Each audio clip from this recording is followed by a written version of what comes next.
I would have expected AI model releases to slow down a bit by now, but so far the next winter isn't in sight yet, and we are back talking about it again this week. Fancy that. Lemon Techno.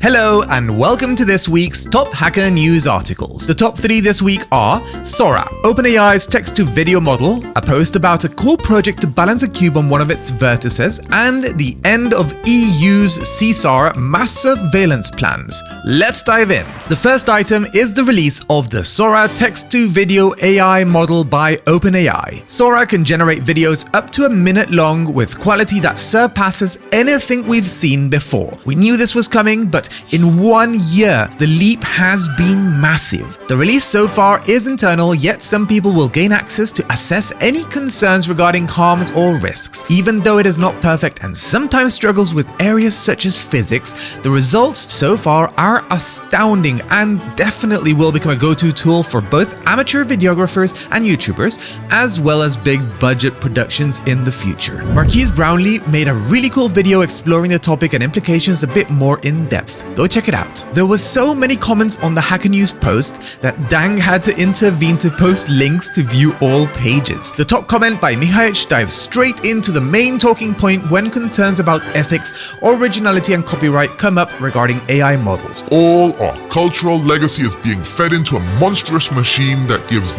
no attribution to the original content which it has been fed, and so the creative industry seems to be in great danger. You can imagine the length of the discussion that ensued, with both points in favor and against. I'll try to remain unbiased, so you can check out the link in the description to have a look at the full discussion that took place. I'm going to give this page a score of 8 as the tech is insane and the pace of innovation is faster than anything we've ever seen regarding AI, yet the ethical aspects of how models are trained these days is a bit concerning. The second article is titled Balancing Cube by Willem Pennings. It is a nice little electronics project similar to Cubely, which was made by researchers at ETH Zurich. The design was simplified and it uses a motor and reaction wheels to stay stable on one of its vertices. It is able to withstand being pushed, even if weight is added on one of its sides.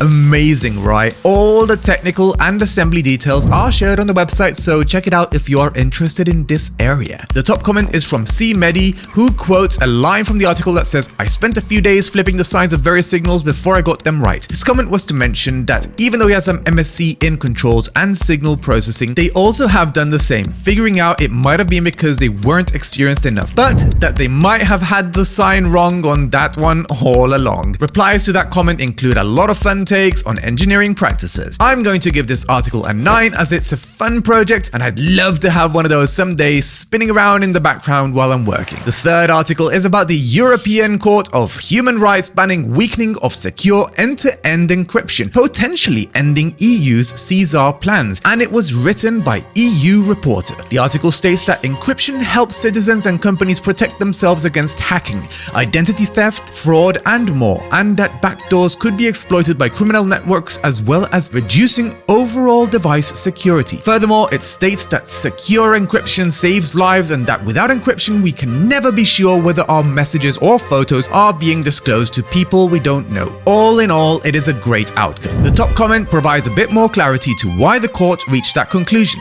specifying that a legal obligation to decrypt end-to-end communications is a disproportionate interference with the right to privacy. The ensuing comments talked about laws and the current state of privacy and end-to-end encryption in other countries, as well as mentions of specific court cases and legal matters. I'm going to give this article an 8 because it's a good piece of news and the article goes straight to the point with no wishy-washy. This week's bonus article is the release of Gemini 1.5 by Google. Gemini is the new name for Bard, Google's LLM and AI chat agent. Its new version has a much longer context window of up to 1 million tokens, much faster performance, higher benchmark scores, and is better at in-context learning. Furthermore, there has been extra focus on extensive ethics and safety tests using red teaming practices alike the ones OpenAI uses, but the article doesn't go into specifics regarding how these tests work. Let's give it a score of 8, as it's pretty cool that they've been able to extend and improve Gemini substantially in a short amount of time, as Gemini 1.0 was released just this past December. And that's going to wrap it up for this week's Top Hacker News. Please leave a comment below if you'd like to discuss any of of the articles further. You can check out the links to the Hacker News discussion in the description, and don't forget to subscribe to stay up to date.